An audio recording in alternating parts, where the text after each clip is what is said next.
Welcome back, dear students.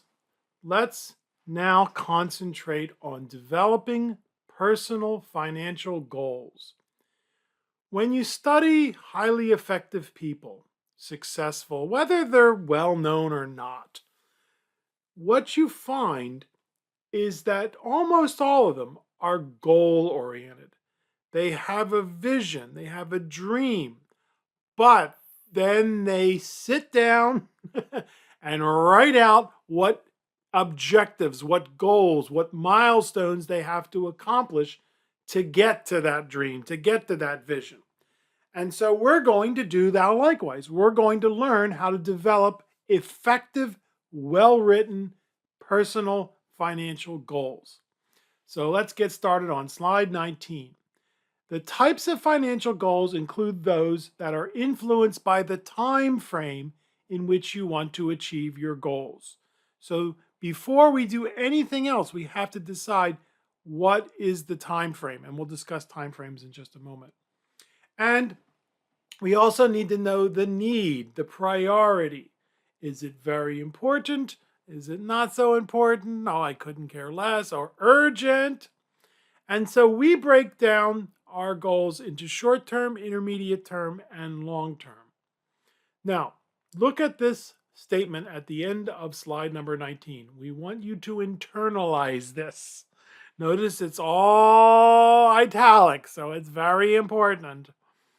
Financial goals should be realistic, be stated in specific, measurable terms. What does that mean? So we know that we've accomplished the goal. Have a time frame, have a priority, and most importantly, indicate what actions we're going to take.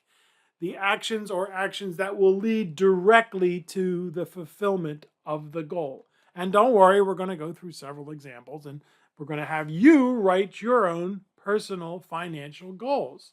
That's the assignment for chapter 1. So, slide number 20 discusses the timing. Now, these numbers are squishy, fungible, fuzzy. You can move it around as you see fit. But in the financial world, we consider short term up to a year or so, whatever that so means. Intermediate term is 2, 3, 4, 5 years even. And then long term is generally anything longer than 5 years. Now, this is the books and the industry's general time frames. But I take a longer term view because I'm a lot older than most of you. I think if short term is 1, 2, or even maybe 3 years, intermediate could be 3 to 5, 6, or even 7 years, especially if it's a goal to get a down payment for a home. And then long term, 10, 20, 30 years. These time frames that we see at the top of the slide are more in line with the general consensus within the financial industry, brokerage firms, mutual funds, and the like. The time frames at the bottom that I call mine are not just mine. They are more common in the life insurance industry. So you decide what is short term, intermediate term, long term. Now, if you've taken accounting, you know that the accountants don't do this. Everything for them is either current, which is short term, meaning 1 year. Anything that is more than a year is considered long term, which I think is kind of silly, but that's what the accountants do. I'm not an accountant. Slide number 21. So let's take a look at an example of a well-written financial goal. Pay off the squeeze. I'm sorry, Visa, pay off the Visa. Balance, $3,500. How did I get $3,500 on the squeeze?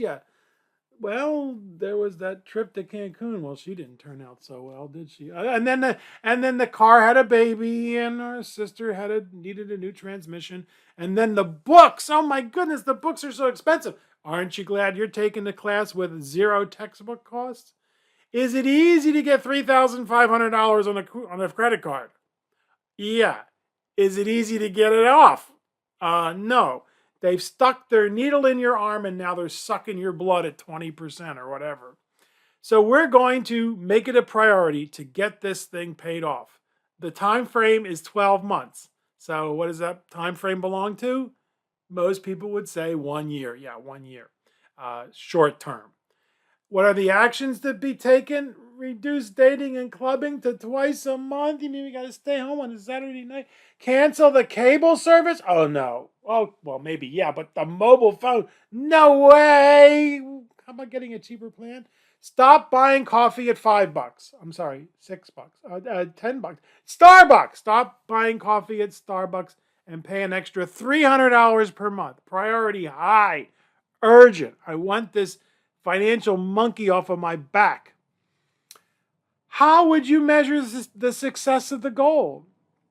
Well, within a year, if it's paid off, yes, you have done your job. Is the goal reasonable? Now, this is where your judgment comes in, because I don't know if it's reasonable for you. It might be, or others might say, are you crazy? Where am I going to get an extra $300 a month? I'm already playing Trivial Pursuit on Saturday nights. You have to decide what is reasonable for you. But I think most people, if they put their mind to it, and we're going to look at where that money can come from in chapter 2 when we discuss cash flow statements, they could pull this off and get that credit card paid off, because those things are the bubonic plague of personal financial planning. Oh, yeah. Slide number 22, another financial goal. Save up for a home theater system.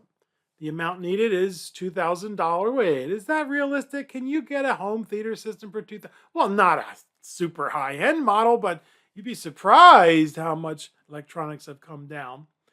Time frame 12 months, so again, short term.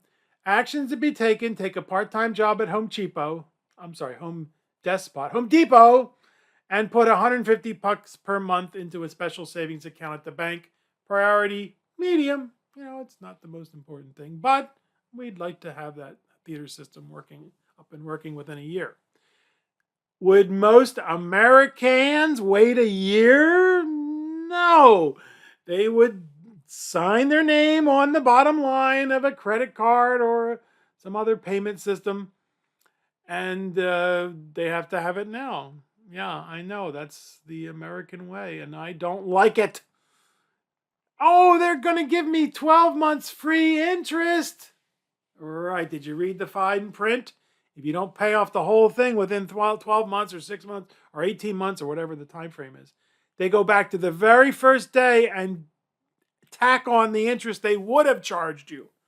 What a scam.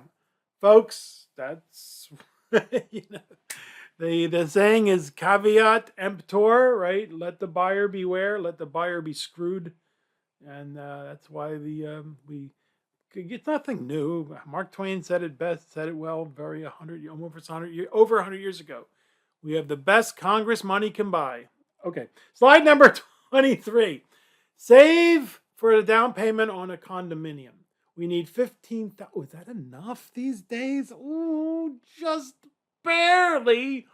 If you're a first-time home buyer and maybe you're going to scrounge up some money from some relatives, you have good credit, you have a decent job, the real estate agents, the loan officers want to talk to you. Time frame 5 years, so intermediate, long term. Actions to be taken: set up $200 automatic investment per month to be taken from our checking account, and we expect our rate of return to be 7%. Priority high. Now, the question is this going to be enough? $200 per month at 7%.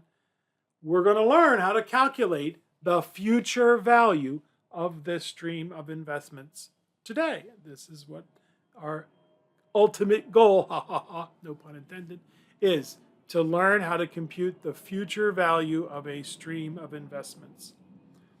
So now, slide 24. This is a non-financial goal. And so in the assignment, we're going to ask you to do some short-term, some intermediate-term, some long-term goals. We're also going to ask you to do a non-financial goal. You decide what the non-financial goal is. Maybe it's to organize your finances, your papers. Maybe it's to clean out that closet you've been thinking about cleaning out. In this case, this was a non-financial goal that I had a long time ago when we had this wonderful, wonderful um, uh, program. It was a 1 unit class. You got credit for it. It was called the Health Fitness Appraisal. And the professor who ran it has since retired, but it was just wonderful.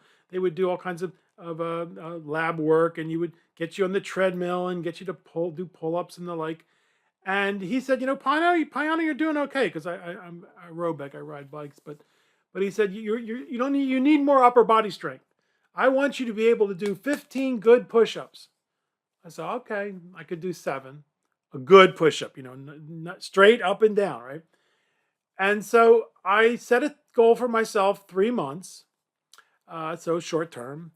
Start with 7 push-ups 3 times a day, increase by 2 or 3 every 3 or 4 weeks, and work up to 15 push-ups within 3 months. Priority medium. Wasn't the end of the world if I didn't do it. I'm doing okay. Is this goal reasonable? Well, again, you have to decide, or maybe with the help of a professional, a doctor, or somebody in the exercise science. We don't call it phys ed anymore. Exercise science department. And for me, it was. I was able to do it, and I was able to do 15 good push-ups. Now, what happened? I had a shoulder injury, a shoulder injury. Had nothing to do with the push-ups. It's something completely different. And so I couldn't do the push-ups anymore. So what happened? Right, I went to go back to square one after a few months when the shoulder wasn't so tender. I was able to work myself back up again. And folks, this is life, right? This is life.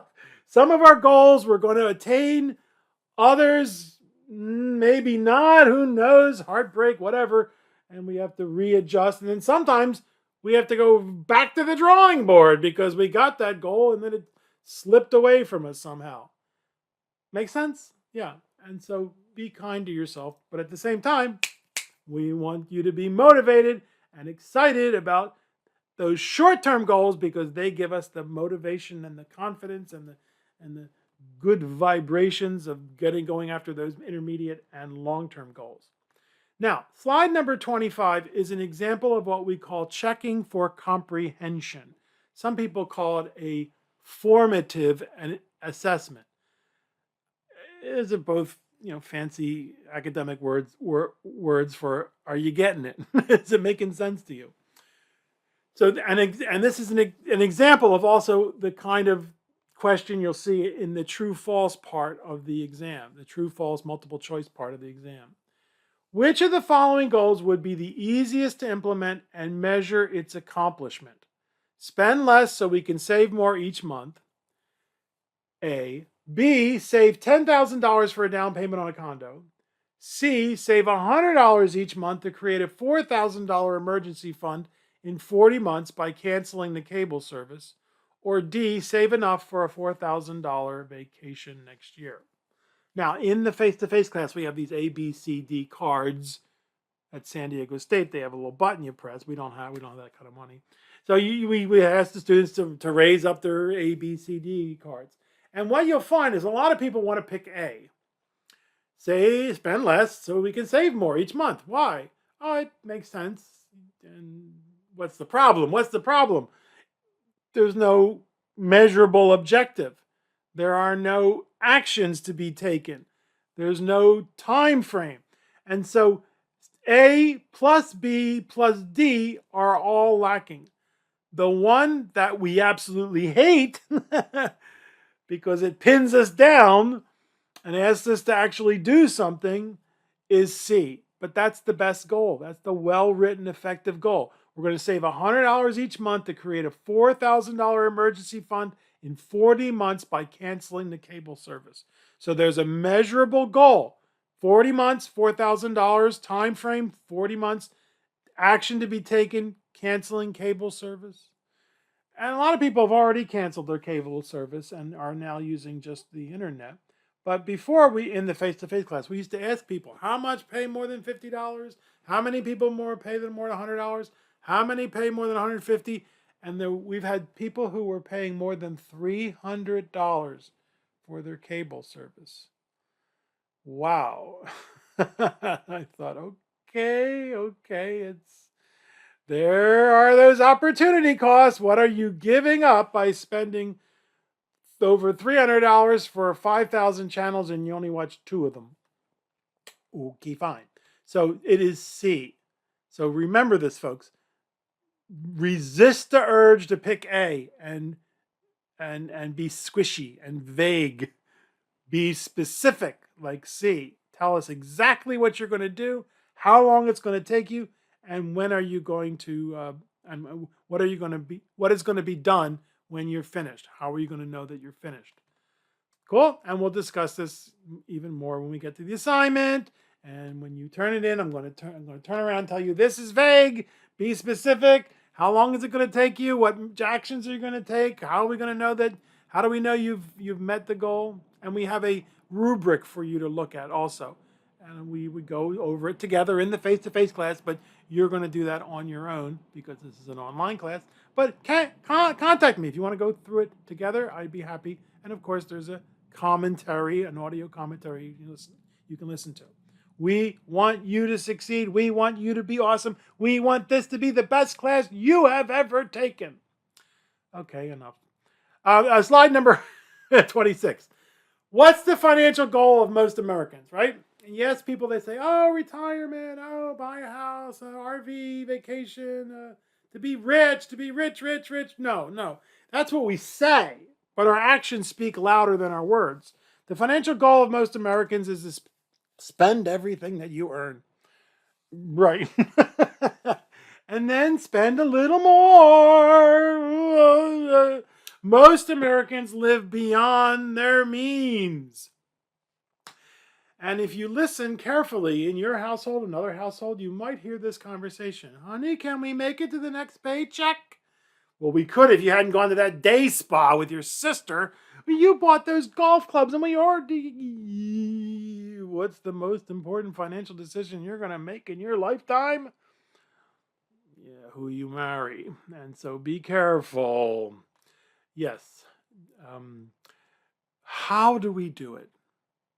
Well, we know how we do it. It's with credit. I mean, there's an entire army, an entire industry with thousands of people dedicated to making you spend every dime you have and then go into debt to spend more. Why do we do it is the question I have. Well, there are various hypotheses, keeping up with the Joneses, believing that this is somehow going to make me happy to buy that next thing I just saw on the television I didn't even know existed, but now I have to have it, and I buy it, it goes in the closet with all the other things that I bought.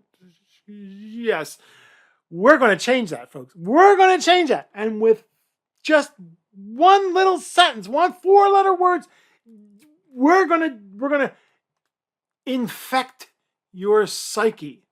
Because after today, you can no longer say you don't know this. After today, your most important financial goal will be to spend less than you earn. Now, you've heard of mantras, right? Maybe you haven't. But they're ideas, they're sounds, they're visuals. Some are even dances and gestures. And they're there to alter your mood and alter your thinking and brain cells. So I'm going to give you 4. You decide which one's the most important to you, which one you're going to use. But I want you to burn it into the back of your eyelids when you see that sale on that thing that you got to have that you didn't even know existed. You're going to say, no, I spend less than I earn. Or you could say, I live beneath my means. Don't live within your means. Certainly don't live beyond your means. Live beneath your means. Now, the most effective for most people is pay yourself first. And we're going to look at this one in detail because this is an action. You pay yourself before you pay anybody else. But my favorite, because I'm a child of the 60s, 1960s, folks, is make love, not loans. It started out with make love, not war, and then it turned out to be make beer, not war. So I got make love, not loans, okay? So which one do you like? Whichever one you like, you use it. So when you're in that famously, excuse me, that fabulously famous French department store, Target, and the woman behind the counter in the red vest says, would you like to put this on your Target card? You say, oh, no, I spend less than I earn. Or no, I live beneath my means. No, I pay myself first. Or what I do is I say, no, thanks. I make love, not loans. And then the woman looks at you and goes, that's funny. But no, it's serious. Serious, folks. One of these is going to be your mantra that you're going to use to keep you from overspending. Because what are the opportunity costs of going into debt? We're going to see later on. They're very painful. Slide 28 has the most effective one, in my humble opinion. Pay yourself first. By having the money come out of your paycheck or checking account automatically, most individuals easily adjust to investing.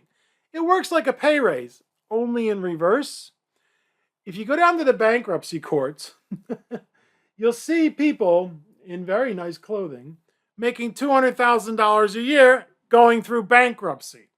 Now, I'd like to know how somebody making $200,000 a year winds up in bankruptcy.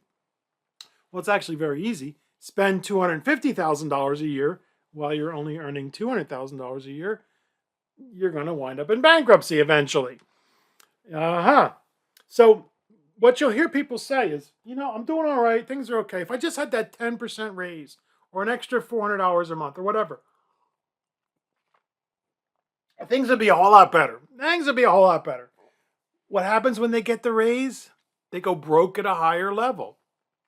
So if you're continually raising your income, but raising your spending, you're on that treadmill that's going to lead you to bankruptcy. Many financial planners recommend saving at least 10% of your income for long-term compounded growth. So you'll hear this over and over again. Some people say you should save more. 10%, if you start young, is pretty darn powerful. But some people can do a whole lot more. And if you get in that habit of paying yourself first before you pay the Target card, before you pay Ford Motor Credit Corporation, before you pay Nike, then the battle's won. Unless the world ends, in which case it doesn't matter where your money is. Nobody said it better, in my humble opinion, than David Chilton in The Wealthy Barber. Now, this book is still out there, folks, but it was written in the mid-1980s, so the numbers are all wrong.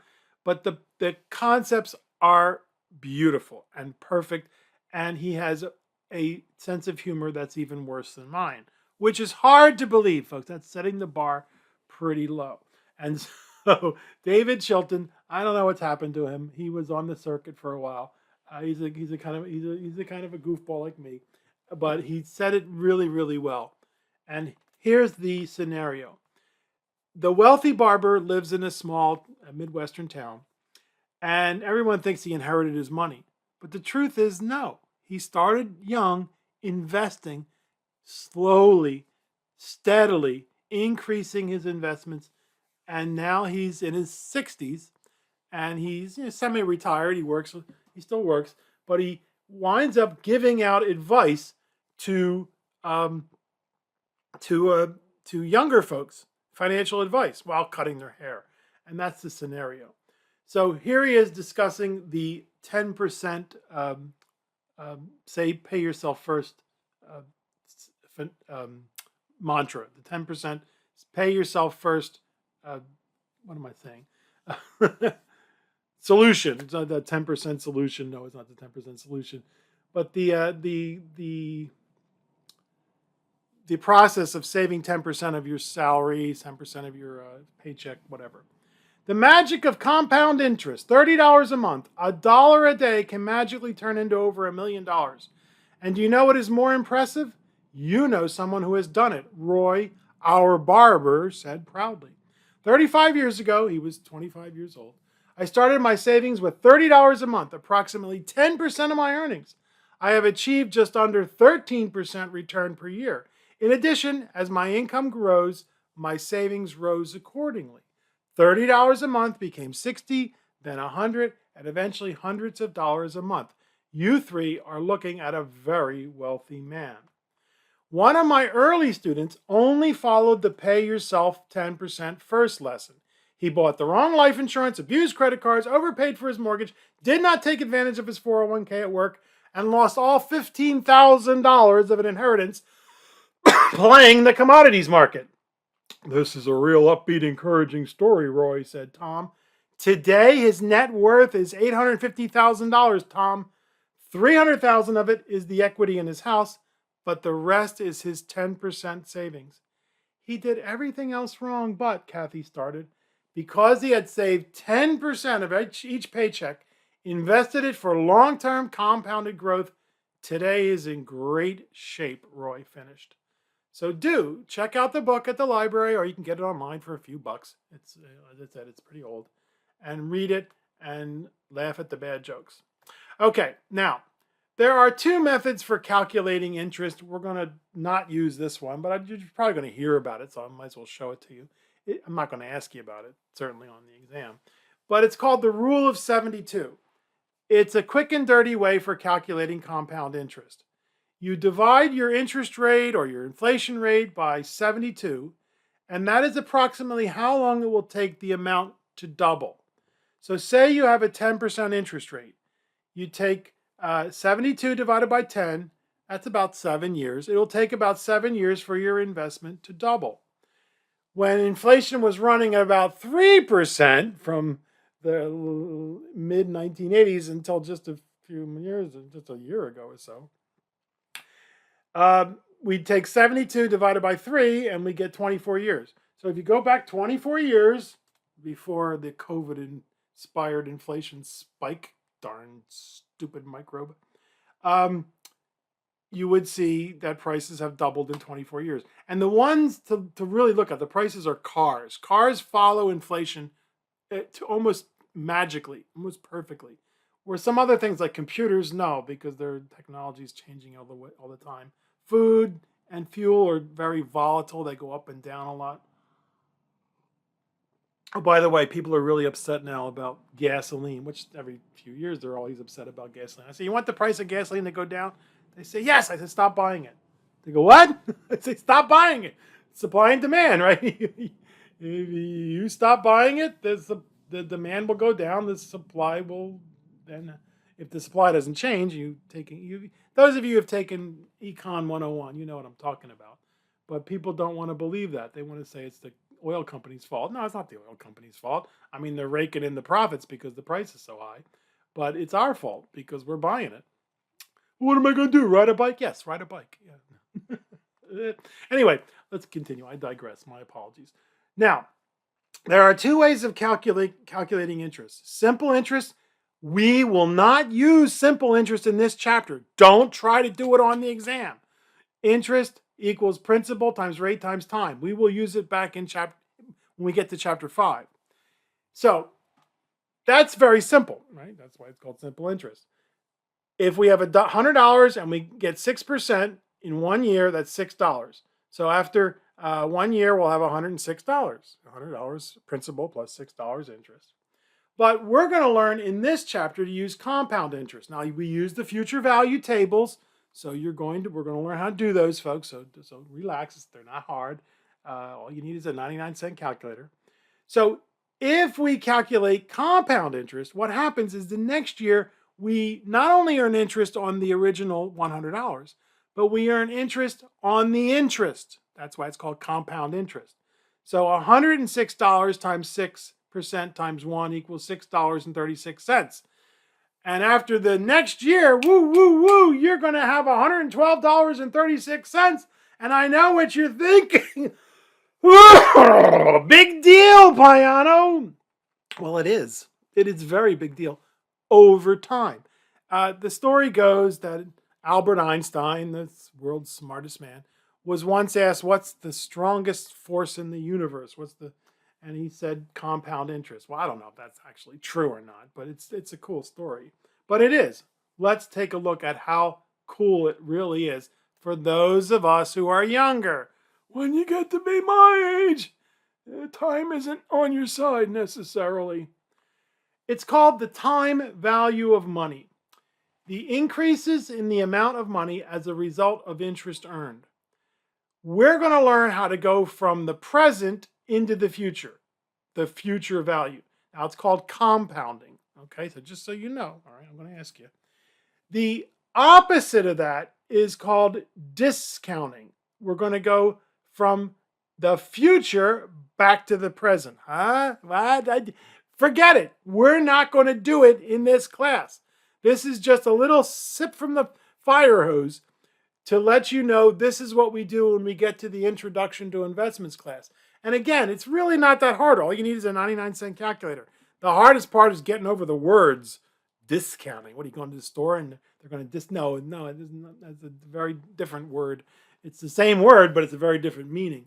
Discounting means to take an amount in the future and bring it back to the present. It's very powerful. And once you get past the words, it's actually very easy. But we're not going to do it, so forget it. Don't worry about it. You're not going to be quizzed on it. Forget it. But this is what we're going to do. Amount now going into the future. The future value of money is the amount to which a sum you invest now in the present will increase based on a specified interest rate and time period. And as we said, it's also called compounding. We can do it for a single amount, a single payment, a lump sum principal. They all mean the same thing. One-time purchase, one-time investment. Or, more importantly, for the vast majority of us working grunts, we can do it for a series of deposits, a stream of investments. And it is also called an annuity. But I really don't like using that word because an annuity is also an insurance product of the life insurance companies. And it gets people confused.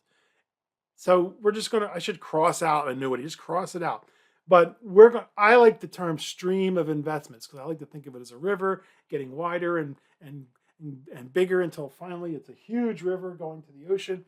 And it starts out as a little stream. You like that? I don't know. You decide. Series of deposits is another good word. Or multiple payments.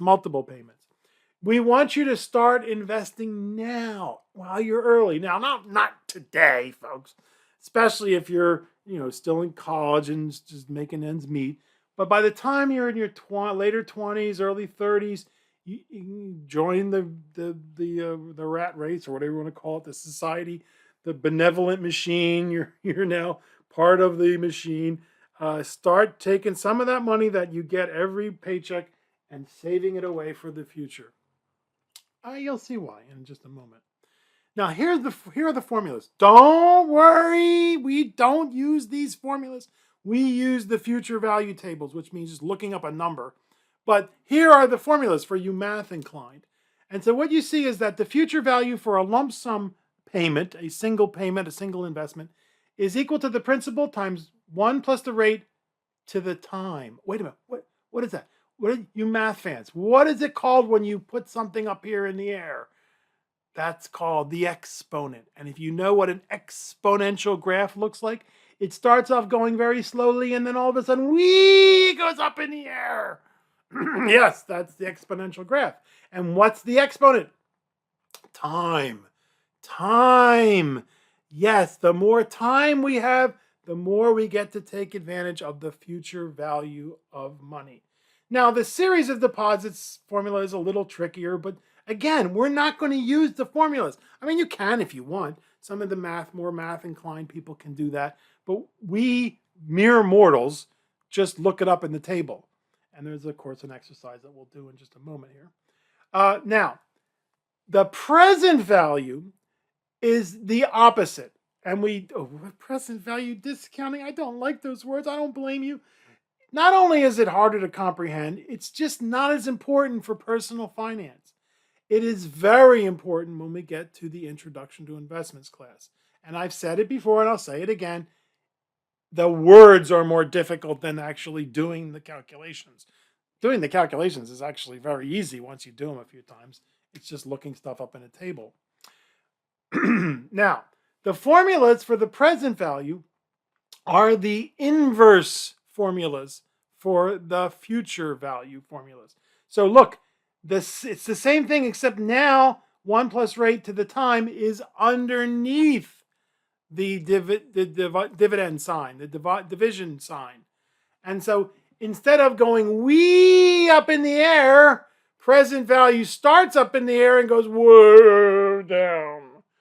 But again, don't drop the class. Don't worry. We're not going to do any present value calculations. If this piques your interest, and there's still time, folks, you can sign up for the Business 123 Introduction to Investments class. Take them together. They're like a hand in glove. They fit together perfectly. And of course, you don't even have to sign up for it. All the material is on Wonder Professor. You can just go through it on your own. Contact me if you have a little problems. It's all free for you to use. Very cool. Okay, now, in the face-to-face class, we would now pass out the future value handouts and work through them together. Oh well, we don't, this is not a face-to-face class. But if you want to work with me on them, we have office hours. You don't have to wait till the office hour. Just make an appointment with me and we'll work them together. But remember that they're out there, they're in Canvas, they're on the wonderprofessor.com website, and there's the worksheet, there's an answer key, there's a commentary, and then there's a practice worksheet with so you could do it over and over and over again. And you're going to need the future value tables. In the exercises, we find that we talk about some individuals who get a 10% rate of return over 10 years, 20 years, 30 years, 50 years. And one of the things we ask the students, okay, is it realistic to think we're going to get 10% over 30, 40, 50 years? And some students say, I don't know. And other students say, the bank is giving you 1%. Right, yes, that's right. You're going to have to invest prudently with an eye toward long-term growth. And it's not easy at first. At first, it's not easy. If you take this class, and especially if you take the Introduction to Investments class, you'll find that it's really not that hard either. There's an intellectual part of investing, and there's the emotional part of investing. That's the hard part. The emotional part. The fear of missing out. The greed factor. And the fear factor. People panic when the markets fall. People get too greedy when the markets rise. Is it too late to get in?